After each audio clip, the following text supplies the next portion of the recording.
Muy buenas tardes a todos. Quiero manifestarles que el Consejo de Administración de la Universidad de la Empresa, su Consejo Académico, el Rectorado y demás autoridades de esta Casa de Estudios se complacen en agradecer a ustedes la presencia de este acto de la jornada sobre la ley del matrimonio igualitario. Tenemos la participación de los destacados disertantes, la doctora Luz Calvo, doctora María del Carmen Díaz y el doctor Daniel Cabeza. En primer término, queremos saludar a nuestras autoridades de la Universidad de la Empresa que nos acompañan en esta solemne ocasión. Quiero saludar a nuestro decano, don Rubén Correa Freitas. Asimismo, saludamos a nuestros invitados especiales, alumnos, profesores y público en general. El nacimiento de la Universidad de la Empresa se ubica en junio del año 1992, fecha en la que comenzó a funcionar la Escuela de Negocios del Uruguay, UDE, con 35 estudiantes. Nuestra institución hoy cuenta con una organización de 7 facultades, una escuela de desarrollo empresarial, 20 carreras de grado, 14 posgrados, 5 maestrías y 27 carreras técnicas, teniendo en la actualidad una población del orden de los 4.050 estudiantes y más de 5.000 graduados. En el año 1998, la Universidad de la Empresa fue reconocida como universidad por el Gobierno de la República Oriental del Uruguay, al amparo del decreto número 308-995. La Universidad de la Empresa se define como una universidad privada, laica y con fuertes vínculos con el sector empresarial público y privado.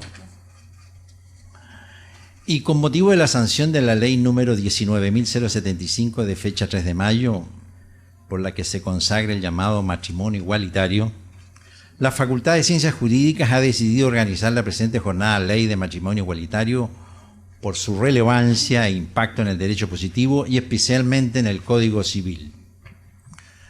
Quiero manifestarles que es de interés de la organización otorgar a los asistentes alguna información de carácter general acerca del desarrollo de esta jornada, como una forma de optimizar el desarrollo de la misma. Les solicito a los presentes tengan la amabilidad de apagar sus celulares. Y a continuación dejo con la palabra al decano de la Facultad de Ciencias Jurídicas de la Universidad de la Empresa, doctor Rubén Correa Freitas, quien hará uso de la palabra y presentará a cada uno de los disertantes.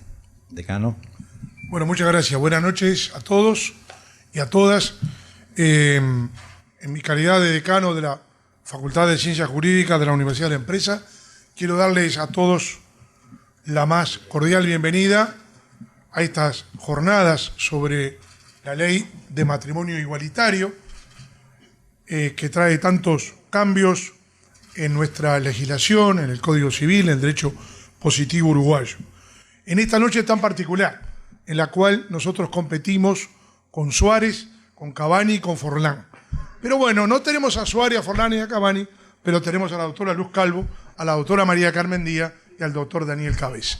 Así que en definitiva esperemos que esa atracción que trae el fútbol también nosotros provoquemos esa atracción por el derecho y por estos cambios tan trascendentes que tenemos en la sociedad uruguaya.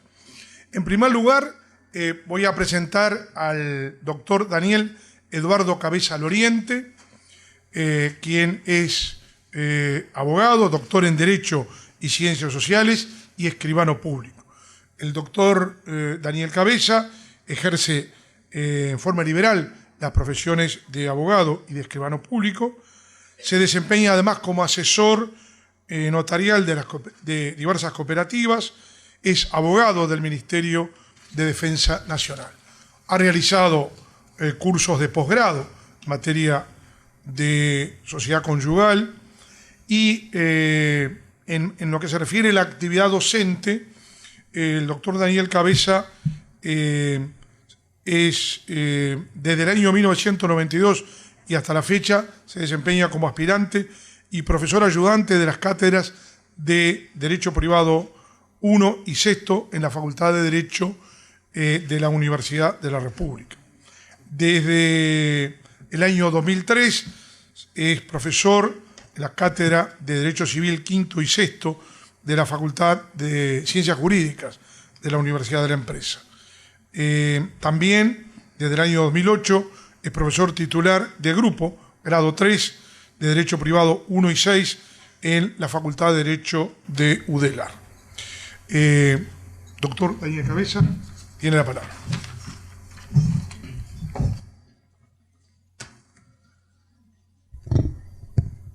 Buenas noches. Comenzamos pidiendo con los disertantes, la doctora Calvo y la doctora Díaz, disculpa por haber coordinado la UDE con la FIFA y esta superposición de acontecimientos. Agradecemos la presencia de los magistrados presentes, los colegas abogados y escribanos, autoridades de la UDE, estudiantes, señoras y señores. Si bien esta jornada, como aparecía en la publicidad de la misma, toma el nombre de la ley de matrimonio igualitario, entendemos que la temática que vamos a abordar, que contiene la ley, es bastante más amplia, ya que además de regular la situación de personas de igual sexo, tiene incidencia en el resto del articulado del Código Civil. Legisla temas sobre nombre, requisitos de edad para contraer matrimonio, causales de divorcio, obligación alimentaria, acciones de Estado que derivan de la filiación legítima, y hace algunas precisiones en sede de sociedad conyugal. Nosotros, por lo menos en clase, cuando nos referimos a la ley, la llamamos de modificaciones del Código Civil. Fue aprobada el 10 de abril del presente año y promulgada el 3 de mayo como la ley 19.075. Entrará a regir a partir de agosto, ya que una norma, la norma final establecía que entraría en vigencia a los 90 días de su promulgación. Seguramente en el interín de aquí al 1 de agosto, que sería la entrada en vigencia, se dicte una ley que busque salvar algunos errores que contiene de redacción el articulado de la ley, así como la aprobación por parte del Ministerio de Educación y Cultura del decreto reglamentario, principalmente con lo que tiene relación con la reglamentación a nivel de registro de Estado Civil para la celebración de matrimonios. Casualmente hoy consultamos al Ministerio y todavía el proyecto de decreto no ha sido aprobado. En el articulado de la ley vamos a encontrar una serie de artículos que tan solo lo que hacen es adecuar la redacción del código, sobre los cuales no vamos a entrar a analizar porque en realidad no cambia el derecho de fondo que estaba regulado en la ley, en el Código Civil, sino que simplemente hace un cambio en consonancia con la temática de la ley, hace un cambio de algunas palabras. Entonces, por ejemplo, se suprime en todo el Código Civil la palabra marido y mujer y aparece la palabra cónyuge. O, por ejemplo, en los artículos sobre matrimonio, cuando hablaba de novios, habla de contrayentes. Y algunos otros artículos que buscan la adecuación en ese sentido. Sobre aquellos artículos que no modifica la sustancia, ninguno de los tres expositores vamos a abordar sobre el contenido de ellos. En otros, por ejemplo, en materia de sociedad conyugal, lo que hizo la ley fue hacer una corrección en cuanto a una terminología más precisa. Por ejemplo, era muy común que cuando en clase el estudiante lee el articulado en sede de sociedad conyugal y dice durante la vigencia del matrimonio, uno sistemáticamente le corregía, debe decirse durante la vigencia del régimen legal de la sociedad conyugal, porque hay muchos matrimonios que no tienen el régimen legal. Y en eso, por ejemplo, un par de artículos en sede de sociedad conyugal, lo que hace precisamente la ley esta es hablar de vigencia del régimen de la sociedad legal.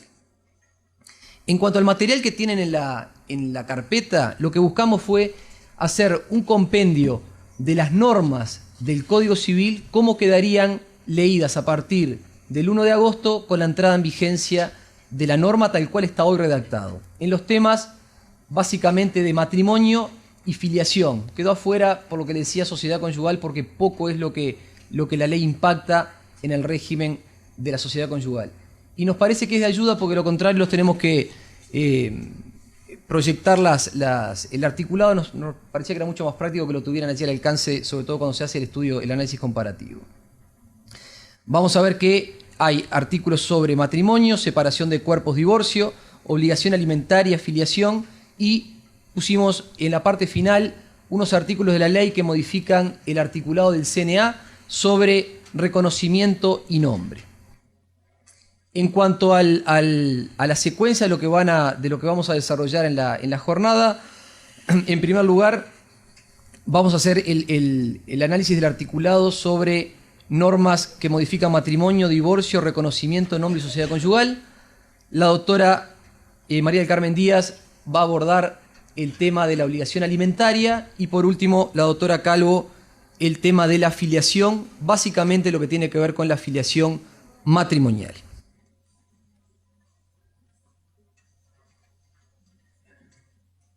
Este va a ser más o menos el desarrollo de la charla. Matrimonio, definición, impedimentos, el análisis en materia de divorcio, causales, procedimiento del sola voluntad y los efectos, el tema de reconocimiento, nombre y sociedad conyugal. Vamos a comenzar por el primero de los artículos modificados del Código Civil. Al igual que lo que tienen en impreso, en cada artículo lo que está subrayado es exclusivamente lo que cambió. El resto es exactamente igual a como estaba en el código antes. La segunda parte es la que escuchamos en tono monocorde de los oficiales de Estado Civil leer en todos los matrimonios, ¿no? La primera parte, la nueva redacción dice: el matrimonio civil es la unión permanente con arreglo a la ley de dos personas de distinto o igual sexo.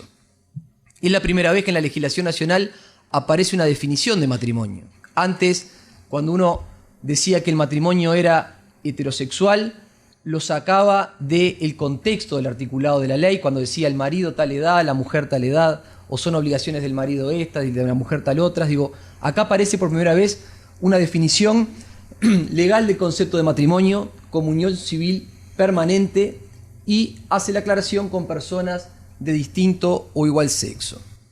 Se entiende que hoy es necesario la aclaración esta, dado la posibilidad de que los contrayentes sean ambos de igual sexo. En cuanto a los impedimentos dirimentes, el artículo 91, que tenía todo el elenco de impedimentos dirimentes, arranca con el numeral primero, el cual hablaba del varón o mujer de 12 y 14 años, se cambia la edad y pasa a partir de ahora a ser, sin importar el sexo del contrayente, ser mayor de 16 años. Se establece un nuevo mojón en materia de edades en el Código Civil. Teníamos los púberes de 12 y 14, con el CNA los adolescentes con 13, la mayoría de edad, bueno, en su momento los 21, después 18, y ahora aparece una nueva edad en materia de derecho de familia que son los 16 años. Edad que vamos a tenerla en cuenta acá, en materia de matrimonio, por remisión de la ley de matrimonio de unión concubinaria, que hacía remisión a una serie de impedimentos, salvo el de ligamen, también se refería a este, o sea que va a impactar también en materia de unión concubinaria y también en materia de reconocimiento. Este artículo, la redacción la da el artículo 26 de la ley. Además, el orden en que va afectando el articulado del código tampoco siguió un orden del articulado en sí, sino que fue saltando. Acá optamos por hacer el orden del Código Civil y hacer referencia abajo cuál era de los artículos que le daba nueva redacción. El tema que nos quedaría ver con respecto a la incidencia de este numeral primero del artículo 91 es qué pasaba con el artículo 201 del Código Civil en materia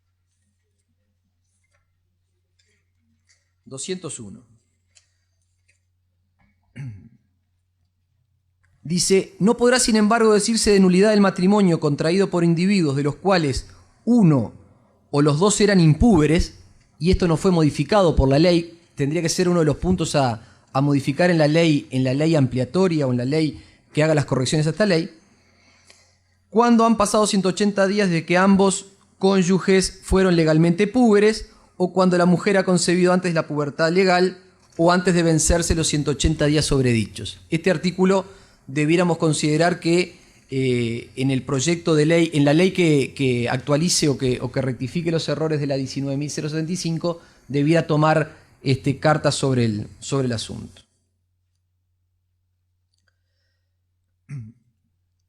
El otro de los puntos que decía la transparencia anterior era en sede de divorcio.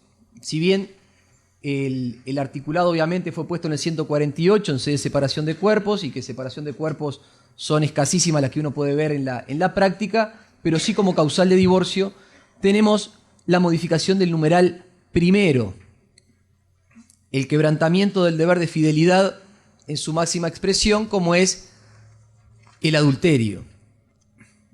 Dice por el adulterio de cualquiera de los cónyuges. Y acá aparece una definición legal de adulterio. Dice que existe adulterio cuando se hubiere mantenido relaciones sexuales fuera del matrimonio con persona del mismo o diferente sexo. Acá hay una modificación importante desde el punto de vista doctrinario, porque antes de la entrada en vigencia de la ley, recurriendo a la etimología de adulterio y recurriendo al diccionario de la Real Academia inclusive, era la relación sexual con persona de distinto sexo. Y cuando preguntaban, ¿y qué pasaba si era con persona de igual sexo?, se consideraba una injuria.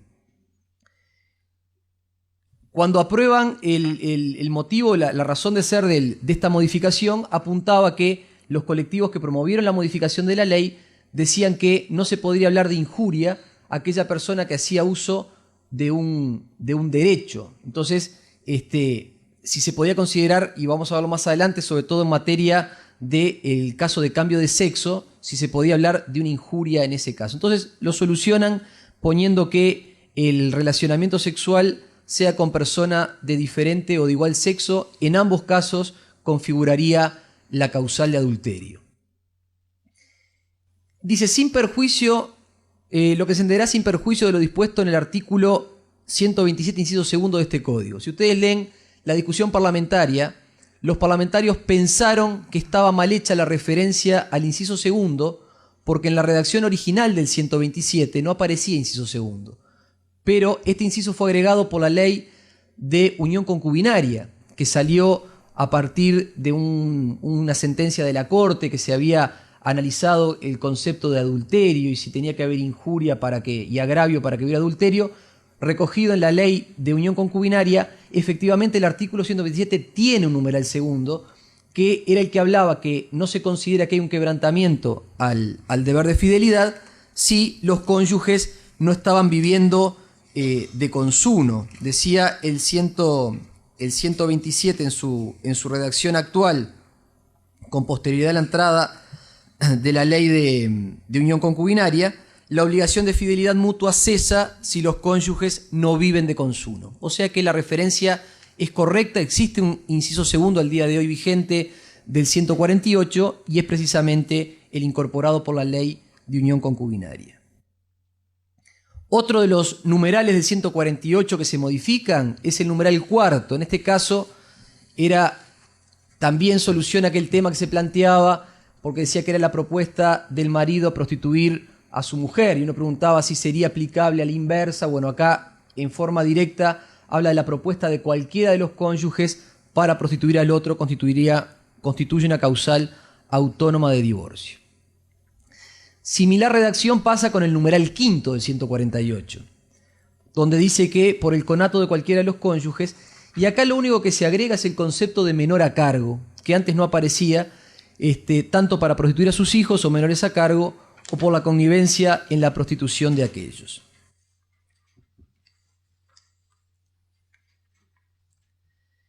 Y finalmente, en materia de divorcio, la ley, en su artículo quinto, agrega el numeral 11 a los 10 numerales del Código del 148, que es por el cambio de identidad de género cuando éste se produzca con posterioridad a la unión matrimonial, aun cuando este cambio retrotrajera a una identidad anterior. Este artículo se buscó, como les decía anteriormente, para tener una causal cuando, por ejemplo, dentro de un matrimonio, uno de los cónyuges hacía la opción del cambio de sexo al amparo de la ley de sexo registral. Y se decía que, bueno, que por qué causal iba a poder divorciarme si mi cónyuge había hecho uso de esa opción. Y acá donde se decía que no podía considerarse ese hecho una injuria y por lo tanto se legisla en forma independiente como una causal autónoma. La parte final de este artículo entendemos que nos da la razón a quienes sosteníamos que al día de hoy, antes de la entrada en vigencia de la ley, se podían celebrar matrimonio entre personas de igual sexo cromosómico en la medida que uno de ellos hubiese hecho uso de la ley de cambio de sexo por aplicación de la cambio de sexo registral, la 18.620. Siempre y cuando entre los contrayentes hubiese diversidad de sexo, aunque fuera registral. Esto es, un hombre que mantenía su sexo original de nacimiento cromosómico de hombre pudiera llegar a casarse con otro hombre que hubiese hecho uso de la ley de cambio de sexo registral, el cual no requiere reasignación sexual, simplemente es un trámite de tipo administrativo, en la medida que cada contrayente fuera de distinto sexo. Eso hoy perdió vigencia porque la ley prevé a texto expreso el matrimonio de personas de igual sexo. Porque fíjense que la ley dice, aun cuando este cambio retrotrajera a una identidad anterior. ¿Qué quiere decir? Hoy estoy casado con una persona que figura registralmente, documentalmente como de sexo femenino. Si opta, recuerdan que la ley hablaba de un plazo, a los 5 años se podía volver, vuelvo a los 5 años al sexo anterior, tendría yo también una causal de divorcio o separación de cuerpos para disolver el vínculo matrimonial exclusivamente por esa causal.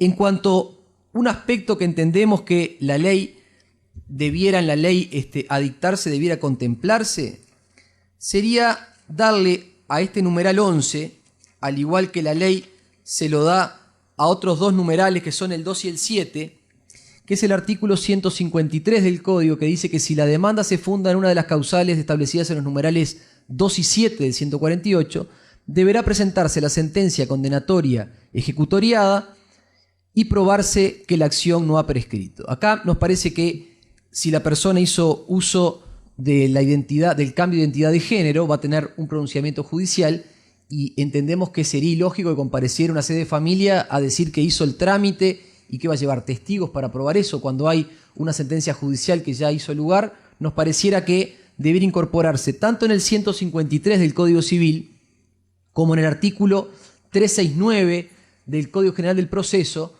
por el tema de la estructura monitoria. La fehaciencia inicial la tenemos en el caso de la condena de uno de los cónyuges o la tentativa de homicidio de uno contra la vida del otro.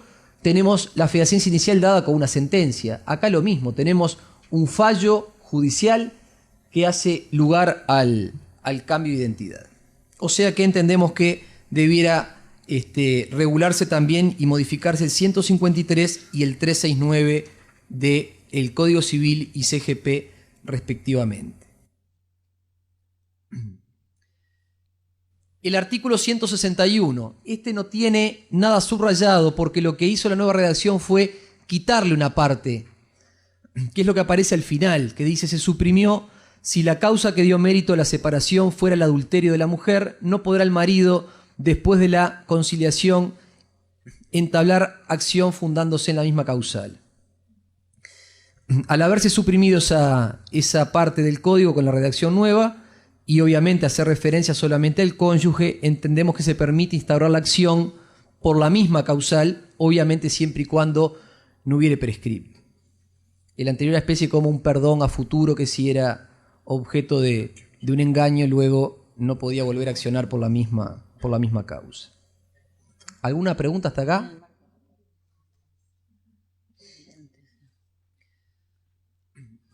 Otra de las modificaciones que introduce la ley es en el artículo 187, el numeral tercero, cuando se regula el divorcio por sola voluntad. Rodolfo.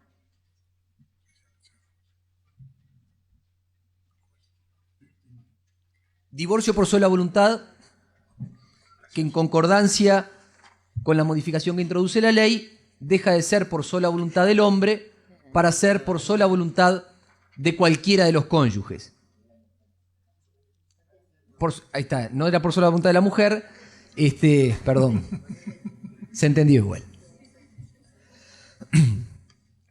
Además de haberle modificado la condición de que puede ser promovido por la sola voluntad de cualquiera de los cónyuges, se realiza una modificación de los plazos. Para no proyectar el articulado, que resultaba muy aburrido por lo extenso, tratamos de hacer este cuadro donde aparece, por un lado, el procedimiento del sola voluntad vigente al día de hoy y cómo quedaría a partir del 1 de agosto.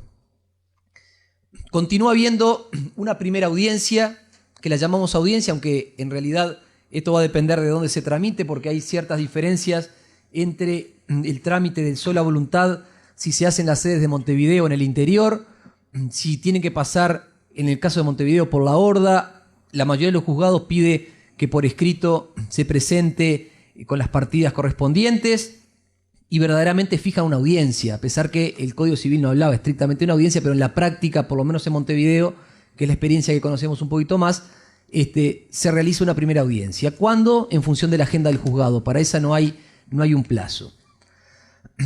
Luego, con el régimen actual, se convocaba a una segunda audiencia, que a esta le ponemos entre paréntesis comparendo, porque era la que asistía el marido y la mujer.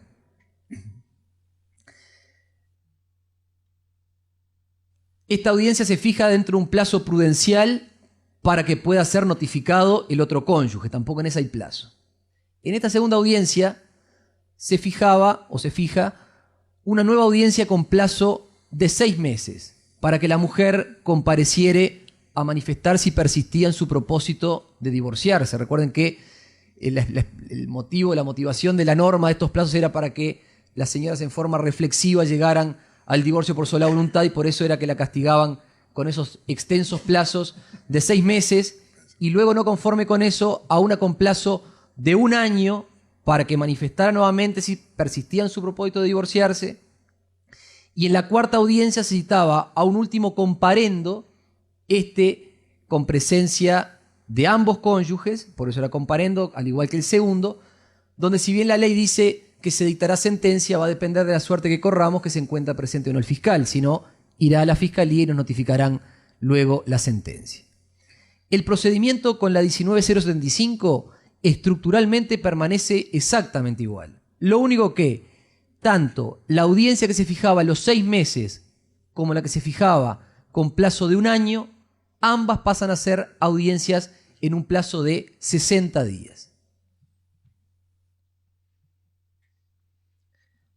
Creo que esto va a hacer que, conjuntamente con alguna de las causales vedette del artículo 148, se convierta en las favoritas para tramitar un divorcio, porque ya no hay que afrontar aquel extenso plazo de 2 años y algo que llevaba el sola voluntad. ¿Se entiende el cuadrito? Cambiaron los de 6 meses y 1 año por 60 días cada uno.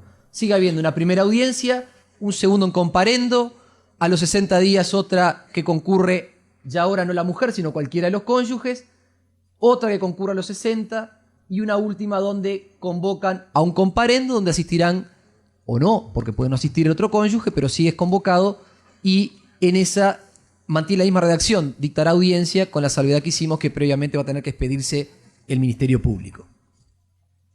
¿Podemos seguir? ¿Sí?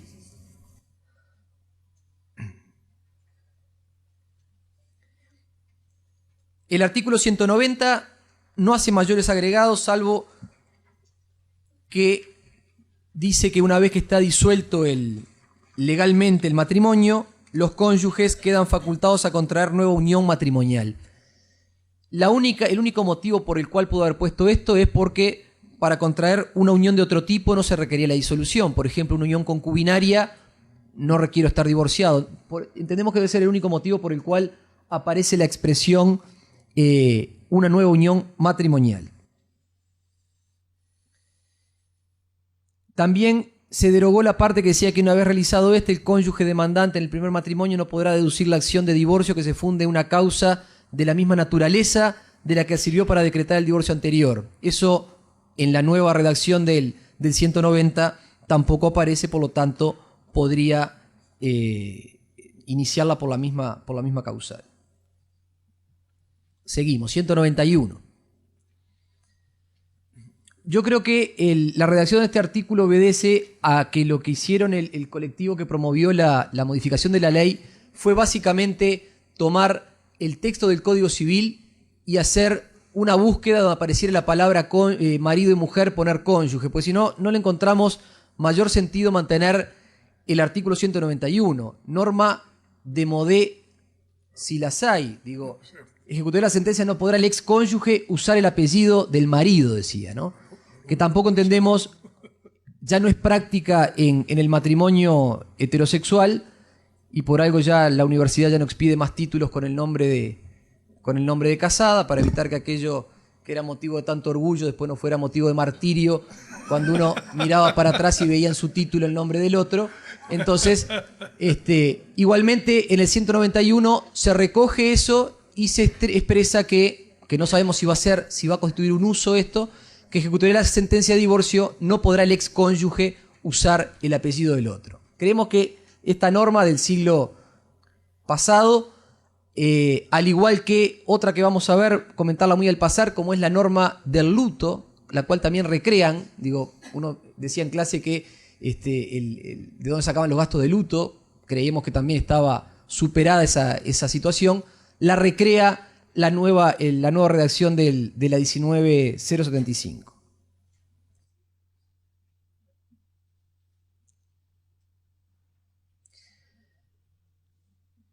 Bien, vamos a abordar ahora el tema del nombre. Regulado en el artículo 27 del CNA, creo que lo tienen al final de la publicación. Lo resumimos en este cuadrito que tienen proyectado, donde pusimos 4 columnas. En primer lugar,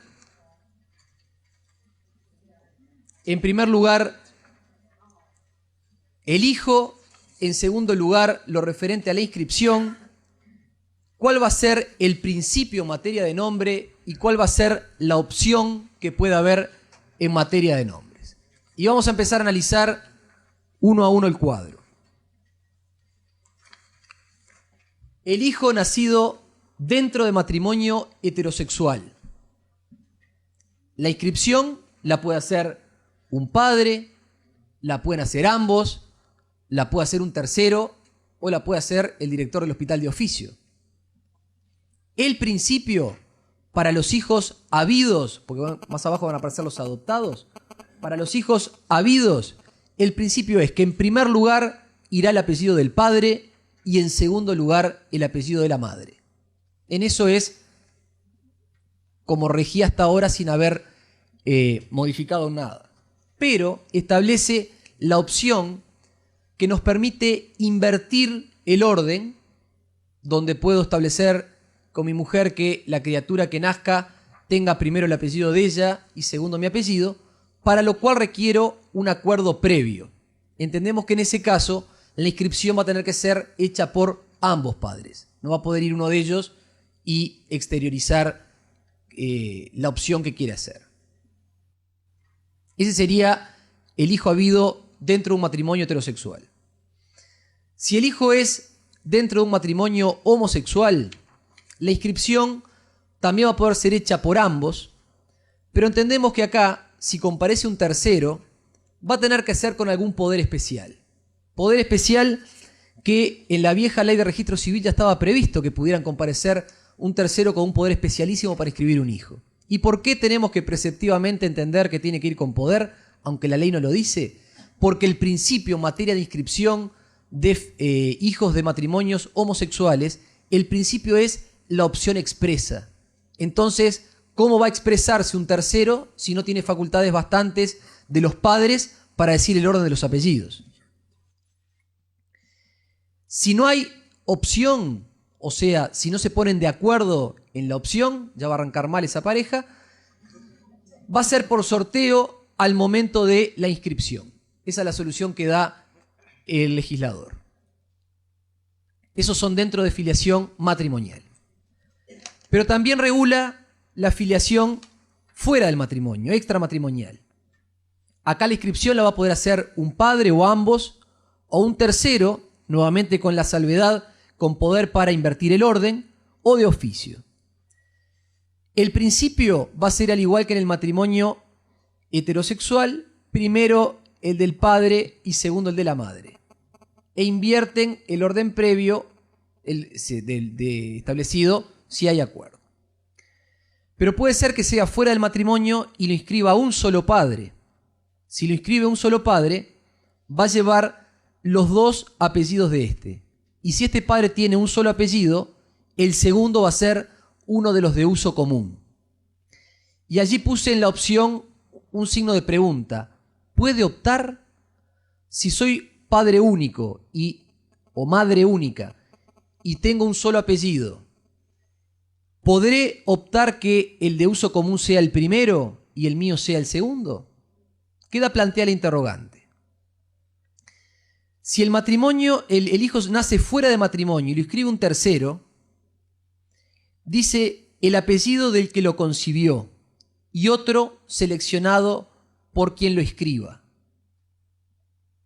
Por último, si es hijo de padres desconocidos y se produce una inscripción de oficio, dice dos de uso común seleccionados por el oficial de Estado Civil.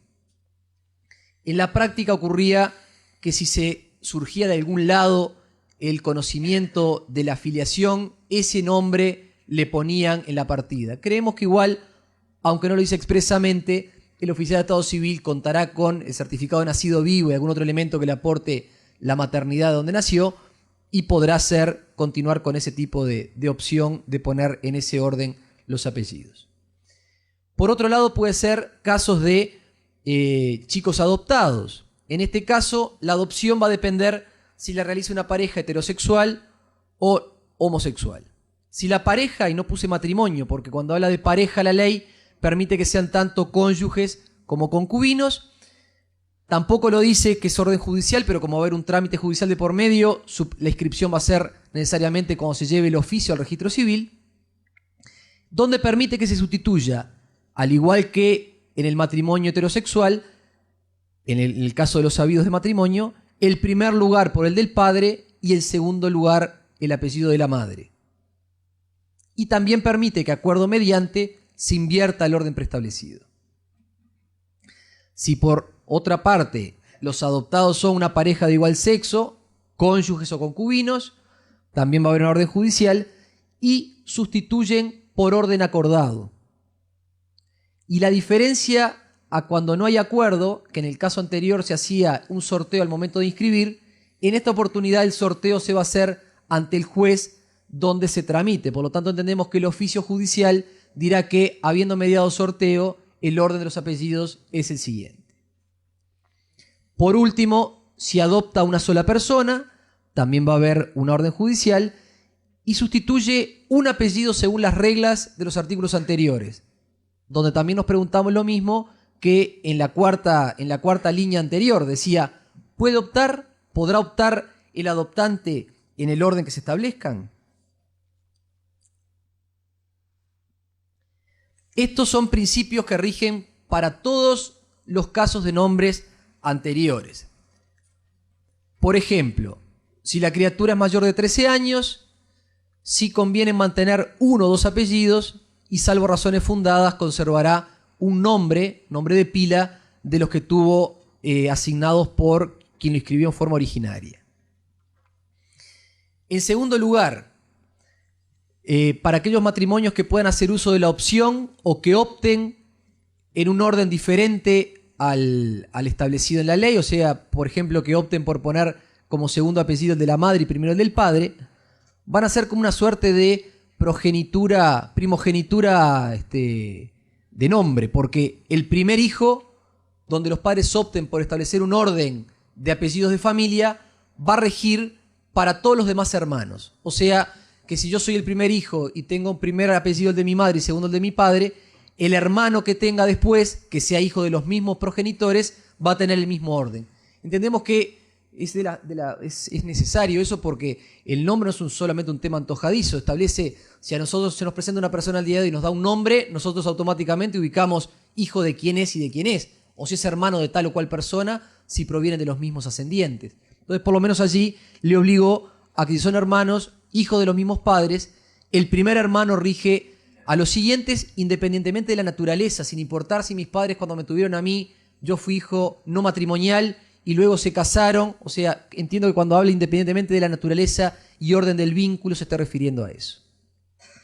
Y como norma general, los apellidos de uso común serán sustituidos por el del padre que lo reconozca o sea declarado y nuevamente aparece el tema de la voluntad cuando el reconocido o el declarado sea mayor de 13 años. En cuanto a la capacidad para reconocer, en concordancia con el artículo 91, que estableció como límite para el matrimonio los 16 años, la capacidad que establecía el artículo 30 del CNA, que todos tienen la obligación de reconocer a sus hijos, dice: no obstante, los progenitores menores de 16 años no podrán realizar reconocimiento válido sin aprobación judicial. Y en esto es lo único que cambia con respecto al articulado anterior del artículo dado por el artículo 27 de la Ley de Matrimonio Igualitario. Por último, las formalidades para el reconocimiento. Se nos plantea una interrogante. Lo único que cambió del artículo 31, en el numeral primero, que dice que por la simple declaración formulada ante el oficial de Estado Civil por cualquiera de los progenitores biológicos en oportunidad de la inscripción del nacimiento, ahí se considera que la criatura está reconocida, sin aquel sacramentalismo que establecía el 233, que cuando tenía que ir al oficial de Estado Civil tenía que decirle que lo dejaba reconocido conforme al 233. Pero ¿qué problema tenemos acá? Que el numeral primero hace referencia a progenitores biológicos, y cuando escuchen la disertación de la doctora Calvo, que va a abordar el tema de los progenitores, vamos a ver que ahora va a aparecer la figura del biológico y la del jurídico. Entonces nos preguntamos, cualquiera de los progenitores biológicos, ¿y qué pasa con el progenitor jurídico? Entendemos que tendría que tener capacidad también para realizarle el reconocimiento, a pesar que la norma diga progenitores biológicos. Creo que se le haya escapado también esto al legislador, donde lo que apuntó no fue el concepto de biológico, no lo introduce esta ley, sino que ya estaba en el CNA. Seguramente lo que le interesó fue cambiar la palabra que estaba antes y puso la palabra progenitor, olvidándose que la propia ley 19075 introduce la progenitura biológica en paralelo con la progenitura jurídica. Y esas serían básicamente las modificaciones que la ley 19075 introduce en el ordenamiento nacional, le hace Código Civil y Código de la Niñez y la Adolescencia. Gracias.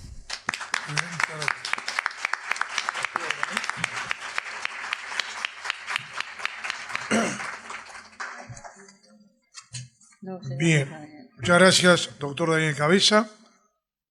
A continuación,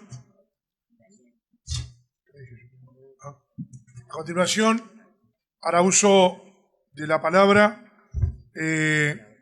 la doctora María del Carmen Díaz Sierra. La doctora María del Carmen Sierra es doctora en Derecho y Ciencias Sociales, es ministra del Tribunal de Apelaciones de Familia de segundo turno, y en lo que se refiere, y tiene una extensa carrera docente en la Facultad de Derecho de la Universidad de la República y en la Facultad de Ciencias Jurídicas de la Universidad de la Empresa, donde es profesora titular de Derecho Civil. Doctora María Carmen Díaz, tiene la palabra. A ver, ¿vos me lo pasás? Para eso vino.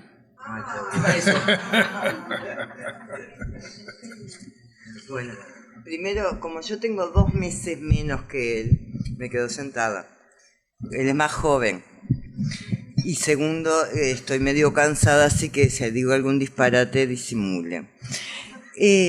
Primero, muchas gracias por la concurrencia. Yo no soy tan prolijo, porque me falta la parte de notariado, entonces no logré hacer lo mismo tan prolijo y tan claro, pero vamos a ver que vamos a empezar por la parte de derecho transitorio en cuanto a los alimentos. Luego vamos a dar la naturaleza, una nueva forma de interpretar la pensión alimenticia para aplicarla. Vemos, de acuerdo a esa nueva forma de interpretarlo, interpretamos el derecho vigente, y respecto del derecho de la norma que se aprobó, Sí vamos a darla inciso por inciso porque tiene algunos errores y para poderlos explicar y comprender lo damos inciso por inciso y luego al final lo resumimos, ¿verdad? Deben tener presente que esta ley primero se aprobó por la Cámara de Representantes. Luego, en la Comisión de Senado le hicieron modificaciones, se aprobó en la Cámara de Senadores y volvió a Representantes. Los errores que tenía no se podían modificar a no ser yendo a la Asamblea General. Como se tenía miedo de no tener los votos suficientes para la Asamblea General, se optó por votarlo así como venía y luego sacar una ley para arreglar los errores. Entonces vamos a ver que hay ciertas incoherencias en la ley. Empezamos por el derecho transitorio, porque está bueno que tenga el derecho transitorio y tenemos que tener, yo subrayé esa parte que está más oscurita, en el cual dice que obviamente se aplicará para los nuevos procesos, pero las pautas también se van a aplicar para los procesos en trámite. Vamos a ver que en realidad no modifica mucho con los pautas que ya tiene la mayoría de la jurisprudencia, agrega alguna cosita que otra. Pero vean que allí dice, no obstante, en los procesos de revisión de la pensión alimenticia iniciados o en aquellos a iniciarse a partir de la vigencia de esta ley, se aplica. ¿Qué quiere decir ello? Que si actualmente se otorgó una pensión alimenticia congrua, no tiene plazo límite, ¿verdad?, de acuerdo al 183, inciso primero. Vamos a ver que una de las novedades de la ley es que tiene un plazo límite. Entonces, la que ya se otorgó no tiene plazo límite, pero si se hace una revisión, ¿verdad?, o los que se inician, vamos a tener que aplicarle estas normas. Generalmente cuando nosotros estudiamos, la clasificación que se hace de los alimentos son incongruos e innecesarios, ¿verdad? Los congruos son aquellos que para mantener el estatus, el 183, lo de los chicos, ¿verdad?, la pensión de los niños, y los necesarios son, por ejemplo, los del 183, inciso segundo, o lo de los hermanos en el Código Civil. Vamos a ver otra forma de catalogar los alimentos, según lo toma en cuenta la doctrina extranjera. La doctrina extranjera determina la naturaleza de las pensiones alimenticias en alimenticia propiamente dicha. ¿Cuál es la pensión alimenticia propiamente dicha? Aquella en la cual hay una persona que tiene necesidad de alimentos y otra que puede servirlo, mediante un título, ¿verdad?, en el cual uno pueda pedir al otro. La asistencial. La asistencial es la que vemos en el matrimonio, ¿verdad?, que se debe pedir que se sirve entre los cónyuges cuando están viviendo de consumo o separados, aquellos de los auxilios recíprocos que habla el Código. La reparatoria. Vamos a ver que nuestro artículo 183, inciso primero, es reparatoria. Se trata de reparar cuando el estatus decae como consecuencia del divorcio.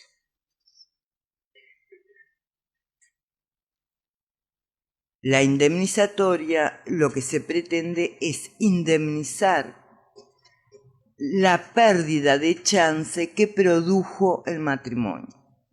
Por ejemplo, dejó de estudiar, se trasladó con el cónyuge o la cónyuge a otro lugar siguiendo al esposo o siguiendo a la esposa. La compensatoria es una especie de indemnizatoria. La diferencia es que si fuera indemnizatoria estrictamente, deberíamos indemnizar exactamente el daño. En cambio, en la compensatoria no hay una igualdad entre el daño que se produjo como consecuencia del matrimonio y el dinero que se paga. Finalmente están las mixtas, que tienen parte de alimenticia, puede estar combinada con una reparatoria, con una indemnizatoria, con una compensatoria. Ahí. En el derecho moderno existen dos posiciones.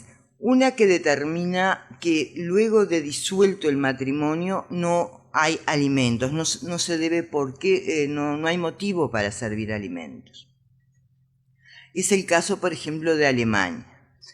Otros le dan alimentos, depende de las indemnizaciones o lo que le haya que resarcirle al cónyuge que pierde la chance o pierde el estatus.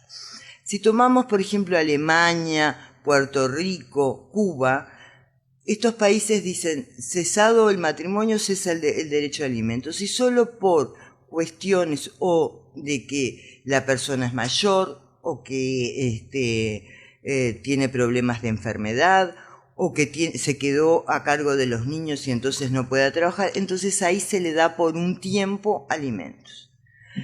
En otros países no se le da alimento, pero se le puede indemnizar por las pérdidas, es como una especie de enriquecimiento sin causa, y entonces se le dice, no se da alimentos, pero sí se le da una compensación económica.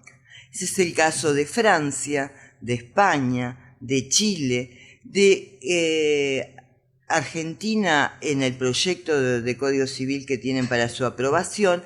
Entonces ahí no importa si tiene derechos o no a alimentos, lo que se prueba es si hay que compensar por algún daño que le produjo el matrimonio. El actual artículo 183, si lo analizamos, decía, el marido queda siempre en la obligación de contribuir a la pensión alimenticia. No importaba si la mujer quedaba con mucha plata, si quedaba con poca plata, si la mujer no había hecho nada en el matrimonio, había estado, no importaba, siempre queda. En realidad, la norma se explica en su contexto. Ustedes recuerden que allá por 1914, cuando es esta ley, la mujer pasaba de la potestad del padre a la del marido. Que la mujer no estaba preparada para salir a trabajar, estaba educada para cuidar a su esposo y a sus hijos, por lo tanto, en realidad lo que se repara con esa pensión alimenticia es la pérdida de estatus, porque obviamente como se entendía como que no era capaz, no iba a ser, aunque no le diera, aunque tuviera dinero o patrimonio, no iba a ser capaz para administrarlo, por lo tanto perdía el estatus.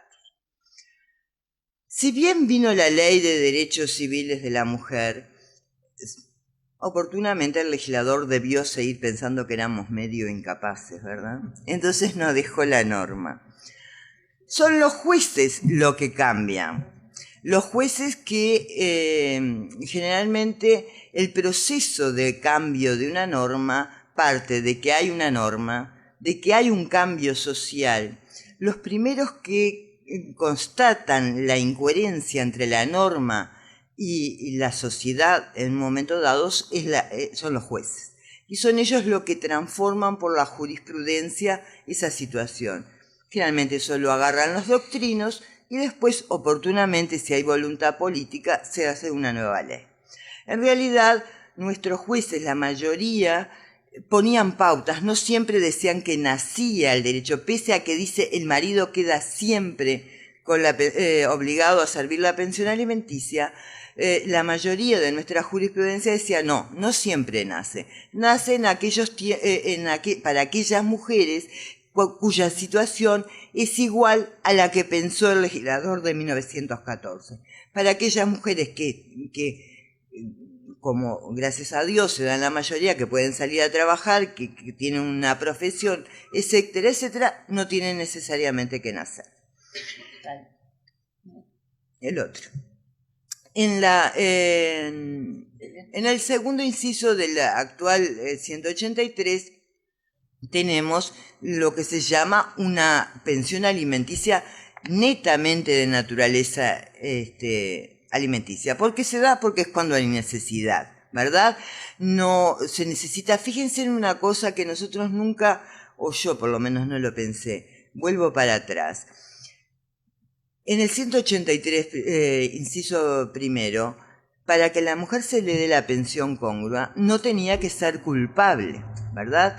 Si nosotros vamos a pedir alimentos por necesidad, no importa la culpabilidad, ¿verdad? Pero si estamos reparando un daño, obviamente que yo no me puedo fundar en la propia culpa. Entonces ahí se explica lo de no culpable y se explica, ahora sí, que aquí no sea necesario la culpabilidad. El nuevo artículo es muy largo, no es muy armónico, tiene algunos errores, así que les pido un poco de paciencia. El inciso primero dice, cuando el matrimonio hubiere durado más de un año. Primera diferencia, hay una causal de admisibilidad que no existía antes. ¿Por qué exige durar más de un año? Porque vamos a ver que tiene una naturaleza compensatoria o indemnizatoria. Y no se puede llegar a dar un daño en menos de un año. Eso es lo que interpretó el legislador. Originalmente este plazo era de 10 años. 10 años se votó la primera vez en el Senado, en representantes, y fue modificado por el Senado a un año. Dice, el cónyuge o excónyuge quedará. Nosotros le pusimos entre paréntesis podrá quedar, que era como había sido propuesto, y veremos que aunque dice quedará, como dice el actual 183, dado a las pautas que se dan, no siempre queda obligado el cónyuge. Cualquiera de los dos cónyuges deben alimentos, así que pueden venir, como en las películas, los hombres a pedir alimentos. Se nos acabó. Bueno, pero acá todavía no, yo nunca vi, gracias a Dios y al machismo, nunca había visto pensiones alimenticias de hombre. Ahora se nos acabó.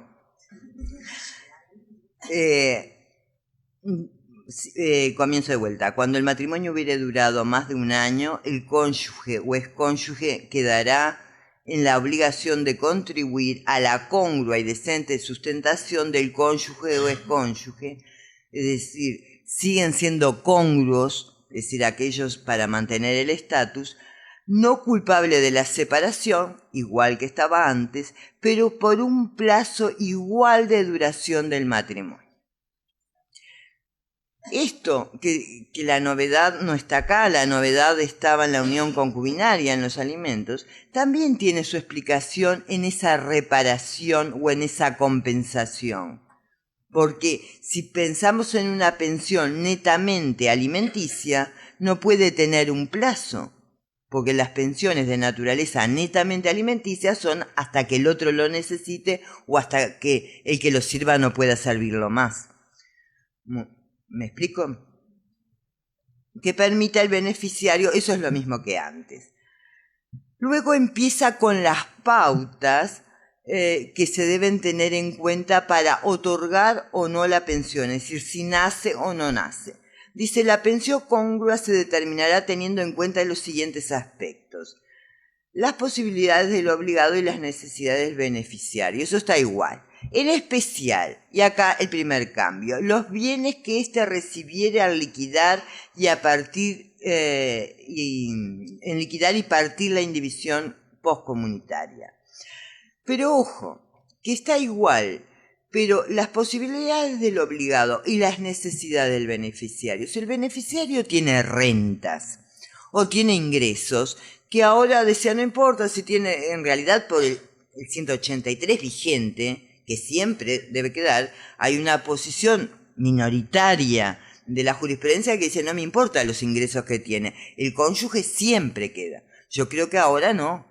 Es decir, por más que no le queden estos bienes, si tiene rentas, o por más que se den alguna de las otras pautas que se da, si tiene rentas, si tiene bienes heredados, o tiene un buen ingreso, no necesariamente, aunque no se den las otras pautas. ¿Me explico?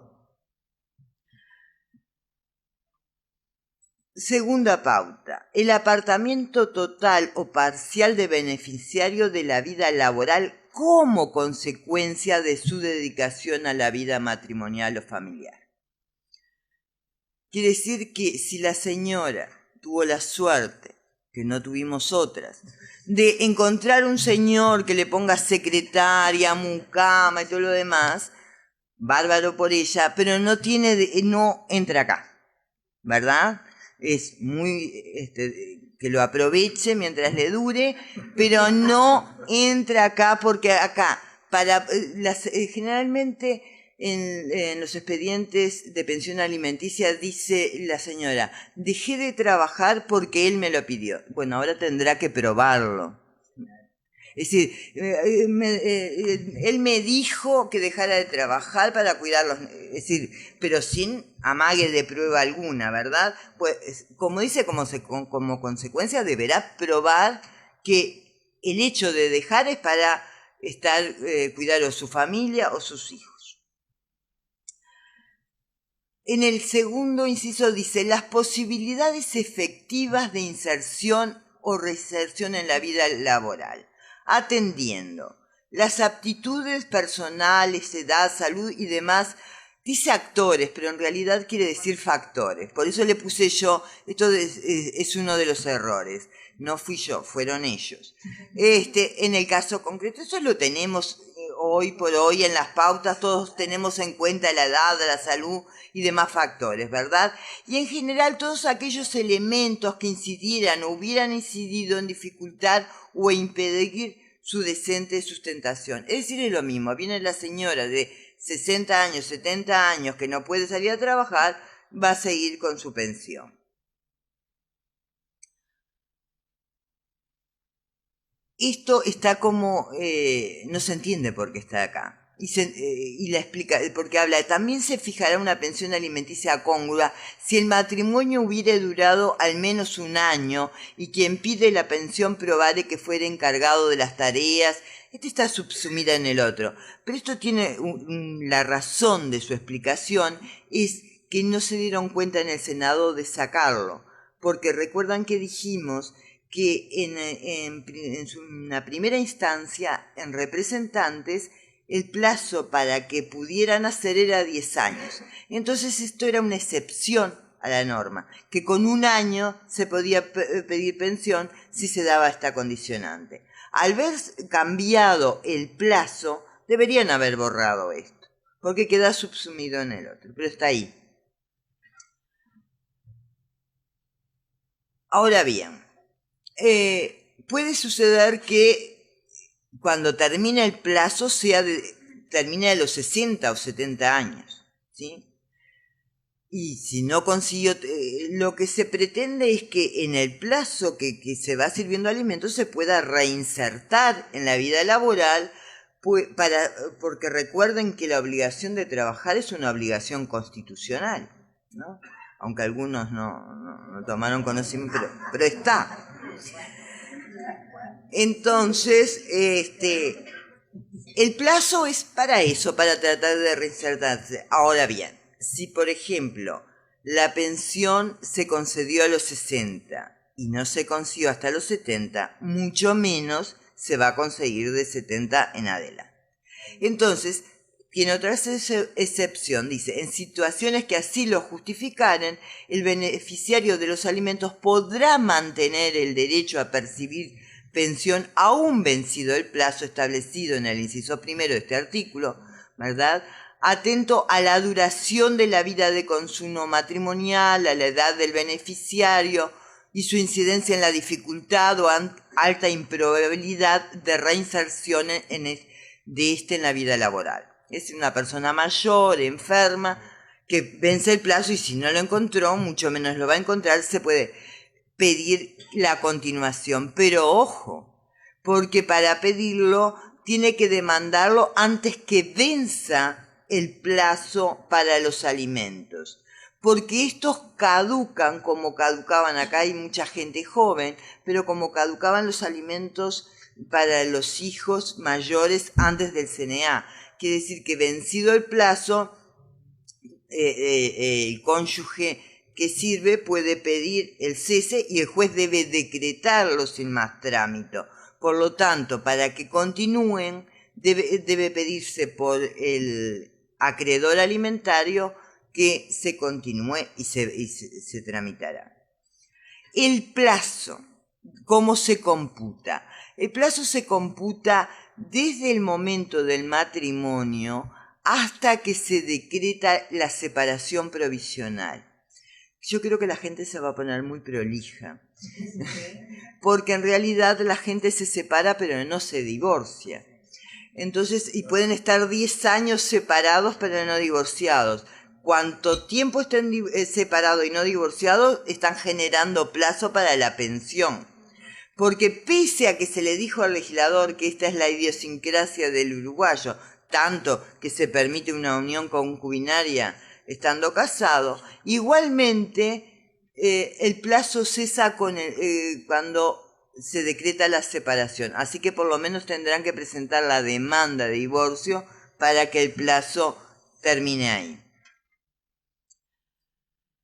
También la ley permite probar la culpabilidad incidenter tantum para aquellos juicios de divorcio de sola voluntad, ¿verdad? Es decir, en la sola voluntad no importa la culpa de uno u otro, por lo tanto puede ser que yo me divorcie por sola voluntad y en realidad la que provoqué la ruptura sea yo y todavía vaya y pida alimentos.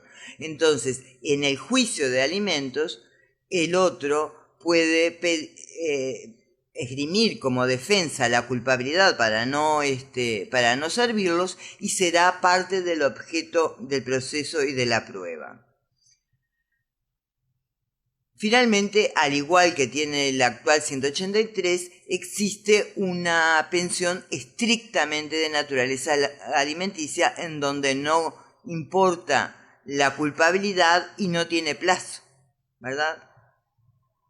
Cese del servicio pensionario que está en el 194. Actualmente está vigente y dice así: cesa la obligación que impone el marido en el inciso primero del artículo 183 de este código si la mujer contrae nuevas nupcias o si vive en unión concubinaria declarada judicialmente. Esta última parte fue puesto con la ley de unión concubinaria. En realidad, lo que se le sugirió al legislador era que cesara cuando hubiera un concubinato. El legislador le agregó ese pedacito de declarada judicialmente, con lo cual no cesa nunca, porque si yo tengo un servicio pensionario que me está sirviendo a mi marido, no la declaro nunca, me quedo con el nuevo compañero y la pensión, salvo que sea incapaz. Bueno. Acá voy a dar los periodos para que entendamos la modificación. Hay un primer 194 aprobado en la Cámara de Diputados. Cuando se le explicó al legislador, mire, en realidad para ser declarada judicialmente la unión concubinaria solo puede pedir quien tiene legitimación activa, justamente la acreedora de alimentos, se agregó un inciso diciendo que se podía aprobar incidente tantum la unión concubinaria, que ya lo venimos haciendo, ¿verdad? Ya hay sentencias en donde se permite probar a los solos efectos de la pensión. Muy bien. En la comisión de la Cámara de Senadores, en el primer inciso, le agregan si contrae nuevas nupcias, si vive en unión concubinaria declarada judicialmente o si mantiene concubinato con vida de consumo estable con una duración mínima de 1 año. ¿Tá? No se necesita el reconocimiento, pero le dejaron el segundo inciso. que no tiene razón de ser, porque no creo que nadie sea tan generoso de esperar a 5 años para pedir el cese cuando lo puede pedir al año. Y peor fue lo que se aprobó, porque se olvidaron de poner, ¿vieron la parte que está subrayada en el primer inciso? Se olvidaron de poner concubinato, pero debe interpretarse que es que se puede pedir el cese cuando el acreedor tenga un concubinato estable por lo menos de 1 año. Seguimos criticando que se exija un concubinato en todas las de 1 año, en todas las ordenamientos jurídicos extranjeros basta que tenga un concubinato. La pensión alimenticia generalmente está fundado en la solidaridad después del matrimonio. Ahora yo digo que se puede tener de solidaridad si ya se vive con otra persona, ¿verdad? El que tiene que ser solidario es la actual pareja. En resumen, respecto de la pensión alimenticia congrua, tiene como causas de admisibilidad la duración de 1 año del matrimonio, la no culpabilidad del divorcio o de la separación. Puede probarse esa culpabilidad incidenter tantum si el divorcio, si fue disuelto el matrimonio por divorcio de sola voluntad tanto del hombre o de la mujer. Nace el derecho de los alimentos cuando hay posibilidades del deudor y cuando existen reales necesidades del acreedor. No hay necesidades si tienes bienes propios, si tiene ingresos por remuneraciones, rentas, etc. Si queda con una situación patrimonial adecuada luego de la liquidación. Independientemente, creo, como a veces demoran tanto las liquidaciones y depende quién tenga la administración de los bienes, que se podría pedir entre medio, ¿verdad?, esa pensión. Pero por el 150 y... ¿cuánto es el otro? Bueno, no me acuerdo. Por el que se puede pedir el 350 la pensión provisoria en el matrimonio. 154 creo que. 104. 107, Código Civil 107. Sí. Otra de las condicionantes es apartamiento total o parcial de la vida laboral como consecuencia de la vida matrimonial. Y finalmente posibilidades efectivas de inserción o reinserción laboral, edad, salud y demás factores. ¿Cuánto dura? Dura desde el matrimonio hasta que se decreta la separación provisional de los cónyuges en el divorcio, cesa el servicio con el nuevo matrimonio del acreedor o acreedora, cuando se declara una unión concubinaria, o cuando se prueba un concubinato estable del acreedor o acreedora por menos de 1 año.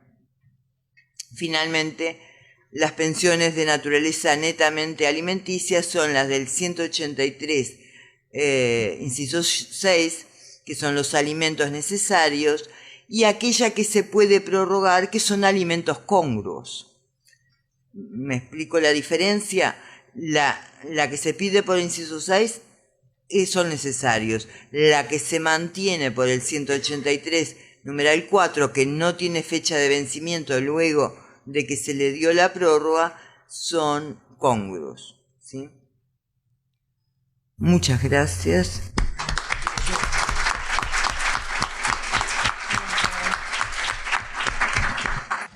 Bueno, agradecemos a la doctora María Carmen Díaz por su exposición.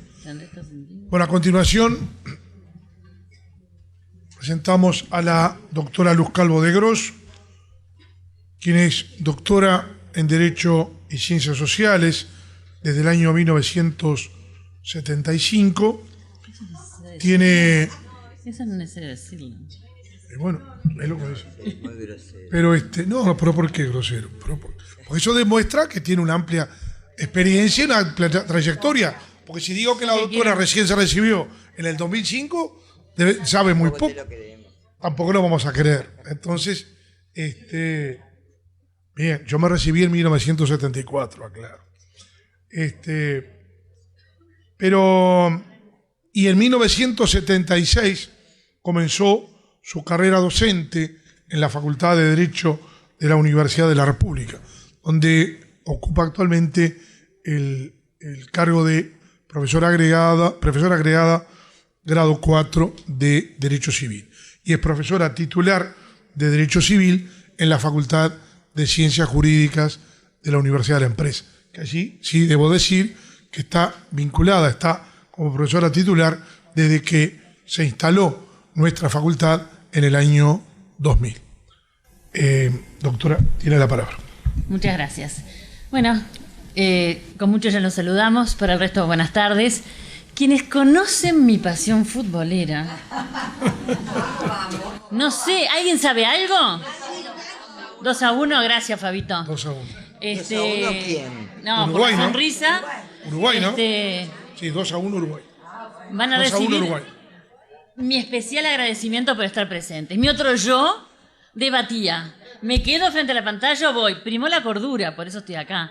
Pero por poquito, ¿eh? Bueno. Bueno, pasame el anterior. No en vano están todas estas fotitos, ¿sí? Porque lo que nosotros vamos a ver acá es todo el tema de la afiliación, ¿verdad? Y que si antes era engorroso, yo creo que ahora es más y tenemos que tratar de despejar, ¿verdad?, las distintas situaciones. Y creo que tenemos las parejas heterosexuales, que algunas se van a seguir rigiendo por el régimen viejo, pero hay otras, las que no pueden concebir por sí mismas. A las 21 terminamos.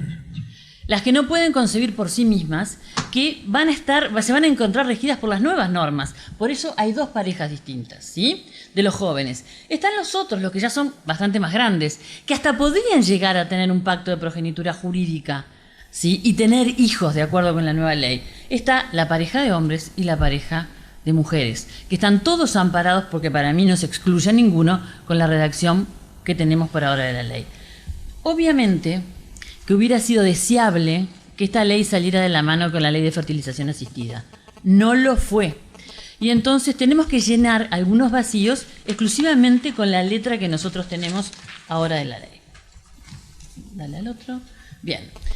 Nuestro sistema, ¿sí?, considera, a pesar de que la ley está confusa, yo creo que uno puede extraer, ¿sí?, distintos campos. Por un lado, la filiación por naturaleza, como siempre hablábamos, filiación por naturaleza la que tiene nace de la conjunción carnal de un hombre y una mujer.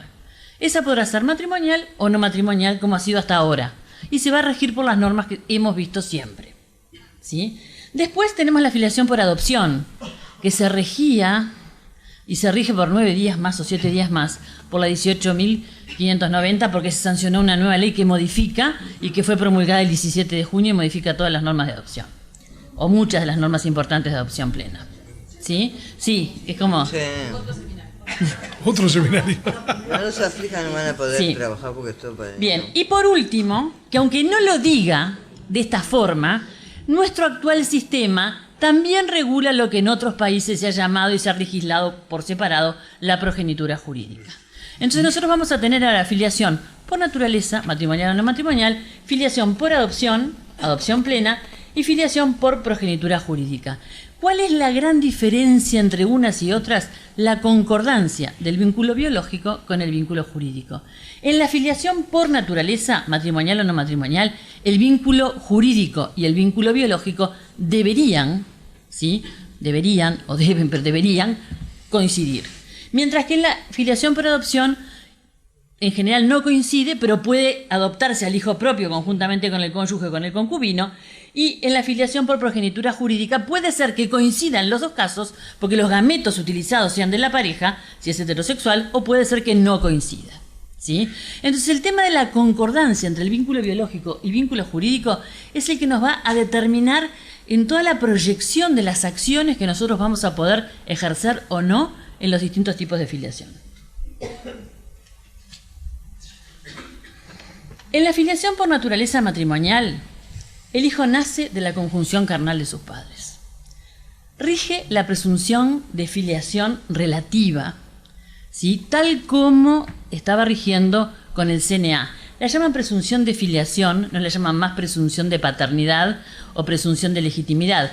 Pero estamos hablando de una presunción que es de filiación, que es la vieja presunción de paternidad, porque la ley reputa siempre al marido padre de los hijos habidos por su esposa. Y cuando nacen de la conjunción carnal vamos a tener un padre y una madre y vamos a tener un matrimonio heterosexual. Esta filiación sí, es pasible de ser impugnada por toda la batería de acciones que nosotros teníamos. Y ahora vamos a ver que la acción de desconocimiento de la filiación, que se llama así, es la vieja acción de desconocimiento de la paternidad, y que en realidad es una acción de desconocimiento de la paternidad, porque está diciendo que el marido de la madre no es el padre del hijo habido por su mujer. O sea que eso sigue siendo tal cual, a pesar de que se le cambió el nombre y que queda inserto en todo ese grupo de acciones que uno no sabe dónde está, es exactamente lo mismo que teníamos antes. La acción de impugnación de la filiación, cuando el hijo tiene la posesión notoria del estado de hijo legítimo, que también es igual. Si tiene la posesión, vamos a tener la batería, o sea, de requisitos que se reclaman y se va a poder accionar. Cuando no tiene la posesión y es de filiación por naturaleza matrimonial, nos quedamos también igual. Y tenemos las acciones de contestación de legitimidad y contestación de filiación que seguían en el artículo 222 y 223 del Código Civil. Y por último, es pasible de ser reclamada la filiación por naturaleza matrimonial por la acción de reclamación de filiación. Yo creo que hasta acá sigue todo igual, por más de que esté mezclado, por un lado lo que es la filiación que tiene su nacimiento en la conjunción carnal de los padres, con la filiación que tiene su nacimiento en lo que la ley ha dado por llamar pacto, ¿verdad?, de progenitura, ¿sí?, que es lo otro que vamos a ver ahora. Dale. Cuando hablamos de la progenitura jurídica, estamos hablando de hijos que no nacen de la conjunción carnal de sus padres. Nosotros vamos a ver, y sabemos, que los imposibilitados para procrear no son solamente las personas del mismo sexo, también hay parejas, casadas o no casadas, que siendo heterosexuales no pueden procrear. Bueno, en este caso yo voy a hablar del matrimonio, porque es a lo que se refiere la ley. A estos matrimonios heterosexuales también les rige todas estas normas sobre progenitura jurídica cuando hay un pacto de progenitura. Y en este caso nos podemos encontrar con un hijo, ¿sí?, que nazca del gameto masculino y femenino de sus padres, ¿verdad? Que la fertilización sea homóloga, que lo que no hayan podido ellos es llegar al embarazo por la conjunción carnal. Y también puede ser heteróloga, porque puede ser que el semen o el óvulo no sean de uno de los cónyuges. Después, cuando se trata de los matrimonios homosexuales, podemos encontrarnos de que existe la imposibilidad de procrear entre sí. Entonces puede darse el caso de que haya uno, ¿sí?, que se corresponda el gameto con uno de los integrantes de la pareja, del matrimonio, o que ninguno de los gametos sean propios, sean los dos ajenos. Ese es el abanico de posibilidades.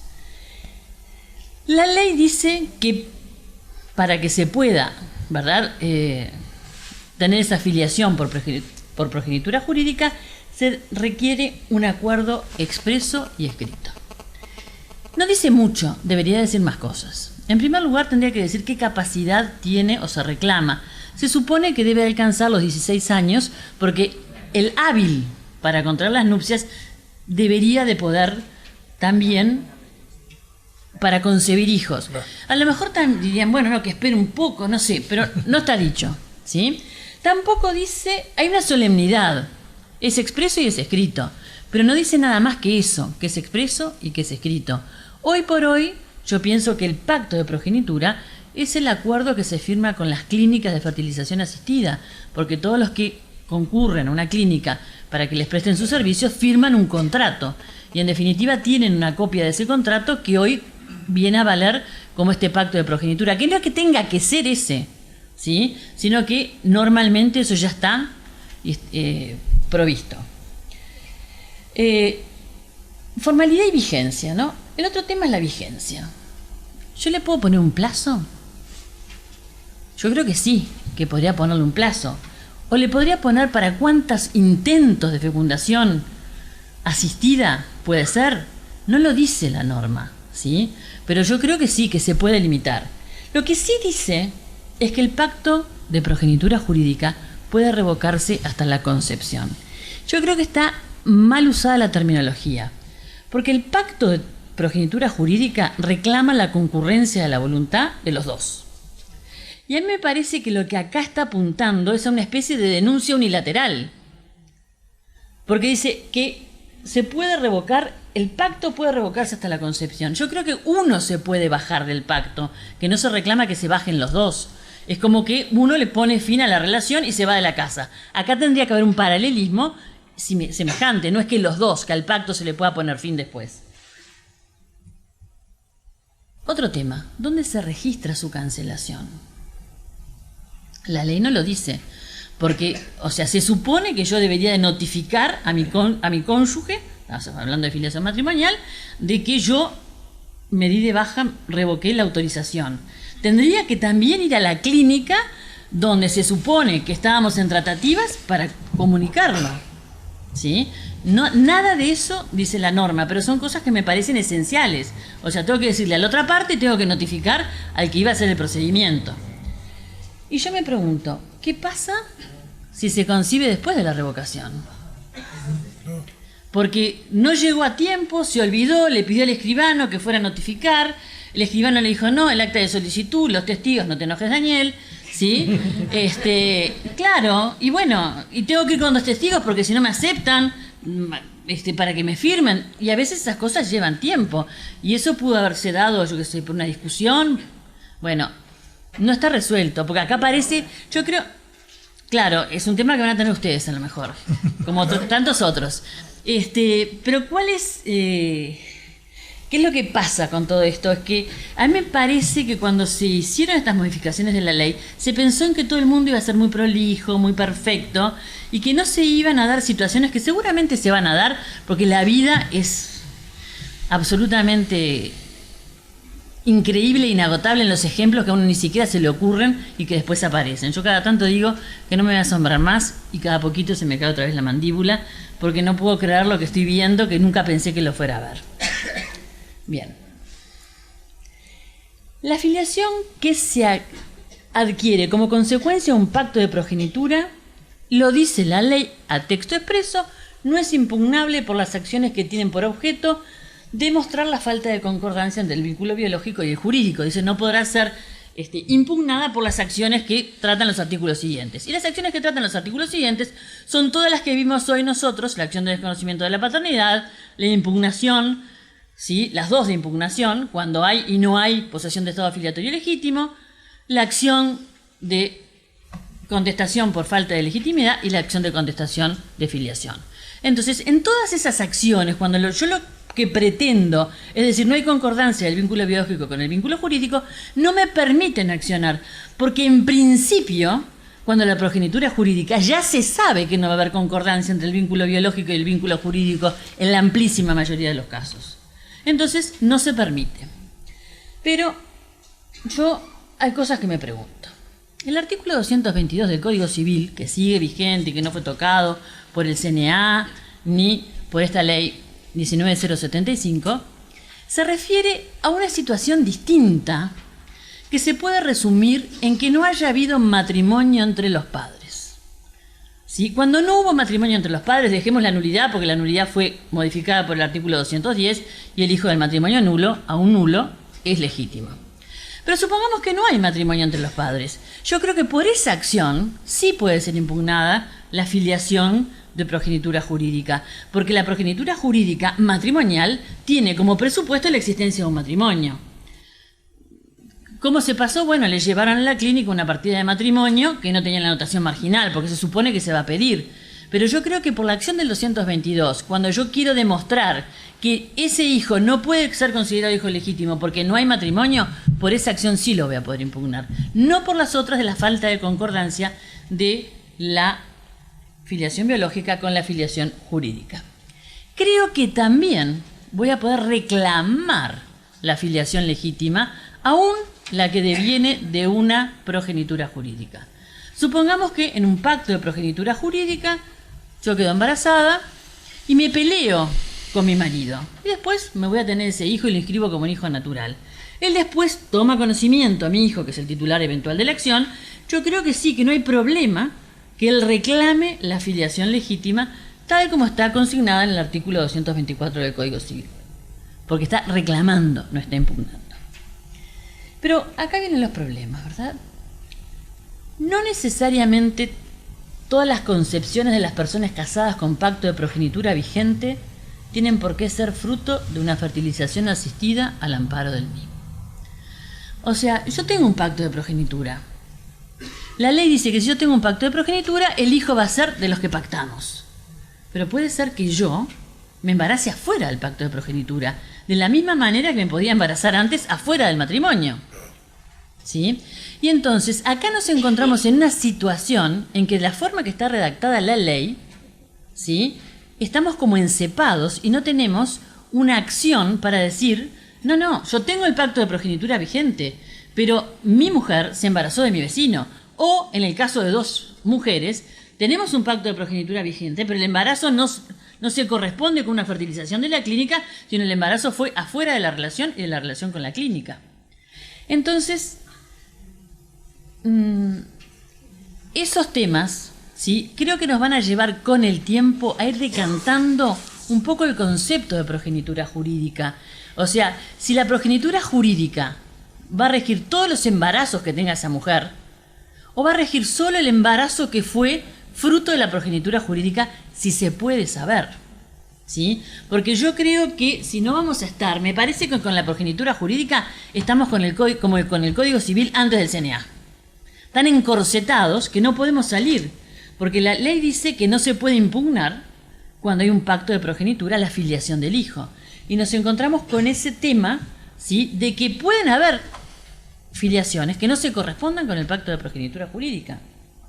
¿Sí? Puede haber un pacto vigente y quedar, entre comillas, puse yo, naturalmente embarazada del marido, pero en realidad después el marido sabe que no era de él porque él tenía estudios, ¿sí?, y sabía que él no podía dejarla embarazada. Y entonces, como hay un pacto de progenitura, no puede salir, ¿sí? Seguimos dentro de la filiación matrimonial.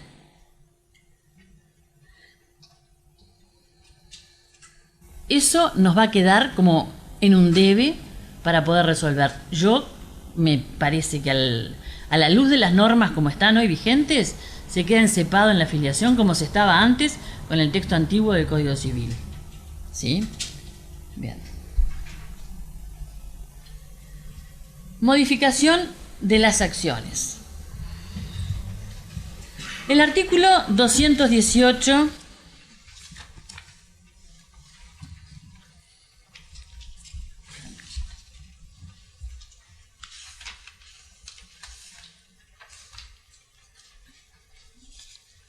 adelante, Daniel.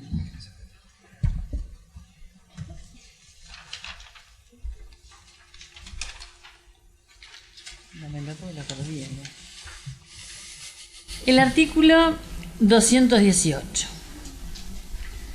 El artículo 218, que es la vieja acción de desconocimiento de la paternidad, no tiene mayores diferencias con lo que teníamos antes. Hace el cambio del cónyuge que no concibió podrá ejercer la acción de desconocimiento de la relación filiatoria en efectos de impugnar la presunción de legitimidad que hubiera surgido dentro del plazo de 1 año. O sea, acá dice el cónyuge que no concibió, pero se está refiriendo al marido, porque la que tuvo, o sea, él concibió y la otra es la mujer. Entonces esta acción queda reducida a la filiación por naturaleza. Y dice claramente, fuera de los casos de acuerdo expreso antes referido. O sea que si hay pacto de progenitura, la acción de desconocimiento de la filiación no se puede intentar.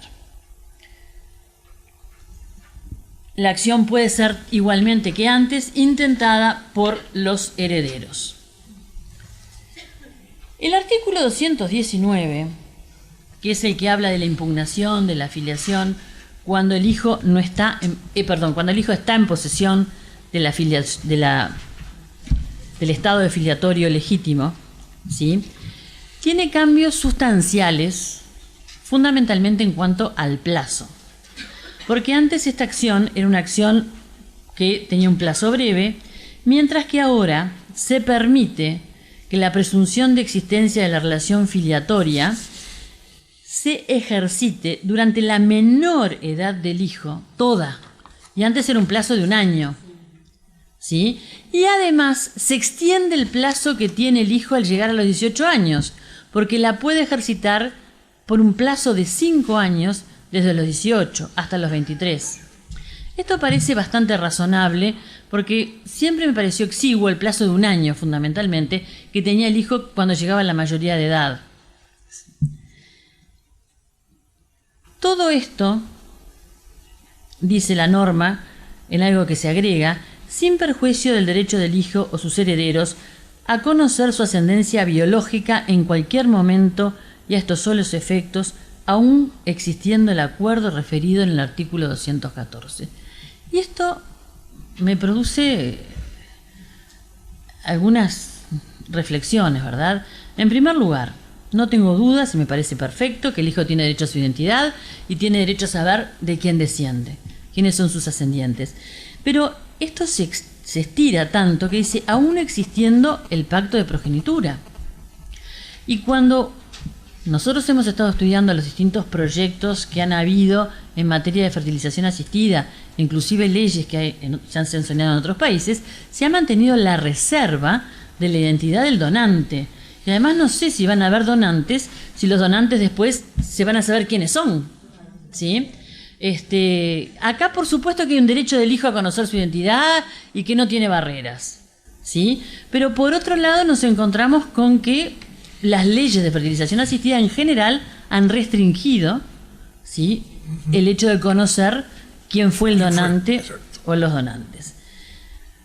Por otro lado, me parece que no queda en un pie de igualdad o que no concuerda lo que dice este artículo con lo que está y no se modificó en el Código de la Niñez y la Adolescencia respecto de la filiación no matrimonial. Porque en la filiación no matrimonial no se dice, por un lado, que yo tenga derecho, aunque sé que por tratados y convenciones y normas constitucionales yo tengo derecho siempre a conocer mis orígenes. Pero esto queda fuera de concordancia porque en la filiación no matrimonial yo tengo un plazo para investigar que también está a los 25 años.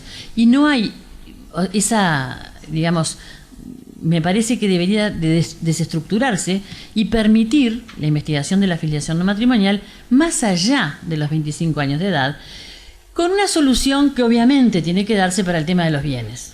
Porque si no sería soplar y que caiga toda la seguridad jurídica, porque en la transmisión de los bienes siempre hay una sucesión de por medio. Entonces nadie estaría a salvo cuando compró si puede aparecer alguien a reclamar de los bienes que le hubieran correspondido. Si los bienes están indivisos es otra cosa, ¿sí? Pero si los bienes salieron de la masa hereditaria del causante, me parece que debería acotarse los efectos patrimoniales.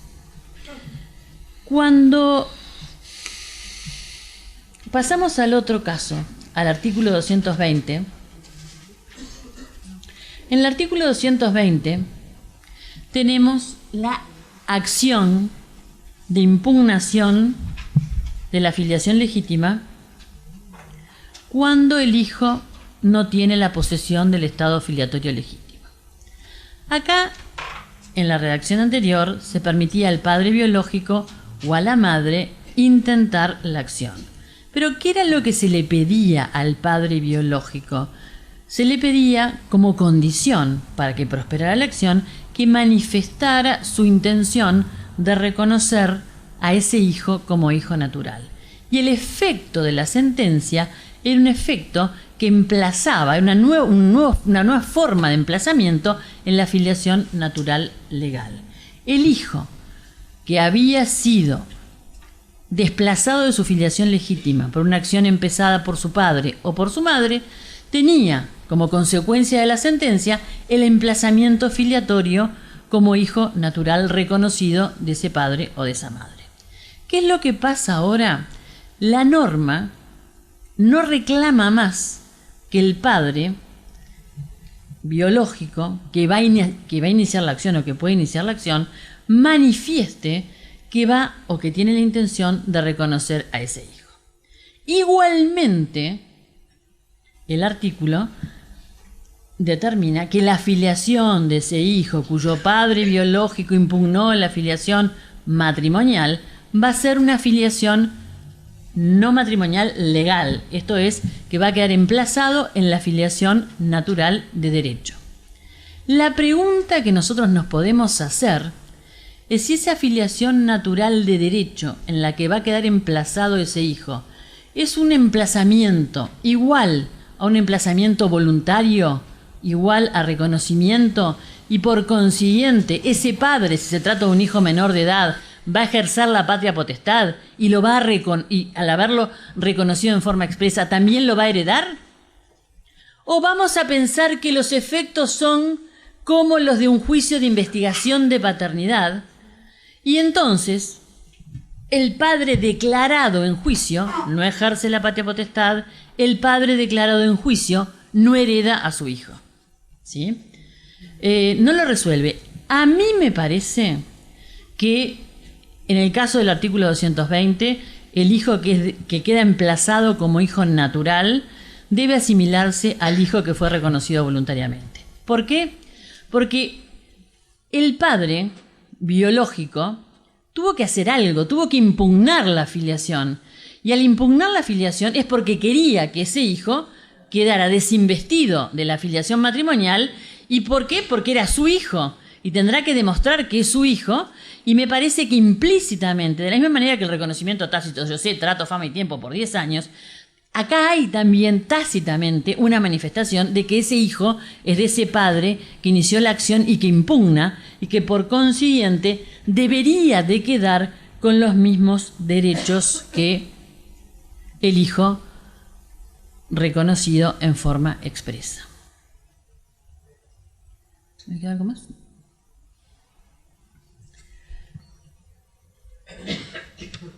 Para terminar,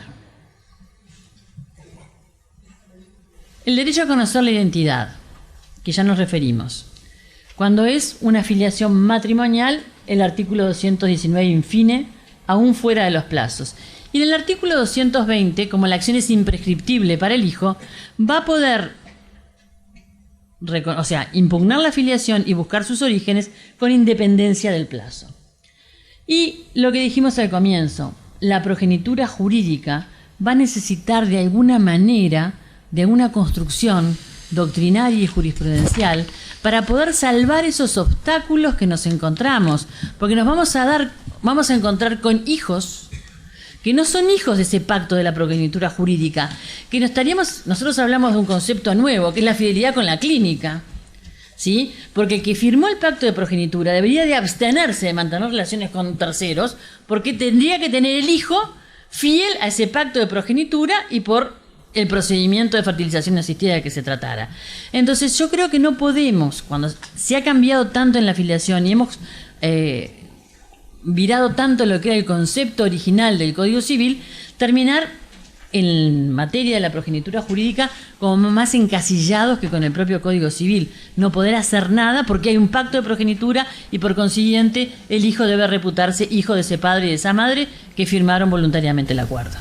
Nada más. Muy bien. Asuntos públicos. Para conocer mejor, para saber más.